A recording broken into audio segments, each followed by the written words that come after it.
Sziasztok! Ebben a videóban befoglaló méretjellemzőkkel fogjuk ellátni az alkatrész sablonunkat, de hasonlóképpen az összeállítás sablon is módosítható. Először hozzunk létre egy alkatrészmodellt egy egyszerű geometriával. Például indítsunk el egy kihúzás műveletet, majd rajzoljunk egy téglalapot. Lépjünk ki a vázlatból, majd fogadjuk el az alapbeállításokat. Kattintsunk a befoglaló méret parancsra. Ha elégedettek vagyunk a beállításokkal, okézzuk le a zöld pipával.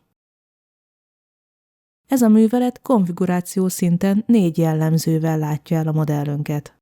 Ha szeretnénk a hosszúság, szélesség és magasság méreteket egy jellemzőben megjeleníteni, akkor hozzunk létre egy új jellemzőt. Legyen szövegtípusú, és adjuk meg neki a videó leírásában is megtalálható értéket. Kattintsunk az OK gombra. Mivel általában egy üres sablonra van szükségünk, most már törölhetjük a kihúzás műveletet. Figyeljünk arra, hogy a befoglaló méretalakzat megmaradjon. Most mentsük el a fájlt PRT.dot formátumú alkatrész sablonként.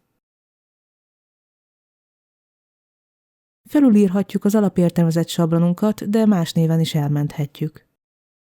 Ha ezzel megvolnánk, nézzük meg, hogyan is működik a befoglaló méretekkel ellátott sablonunk.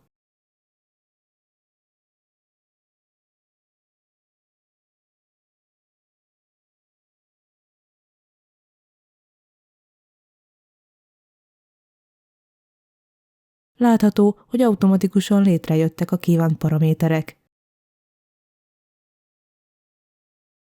és a befoglaló méretművelet doboza.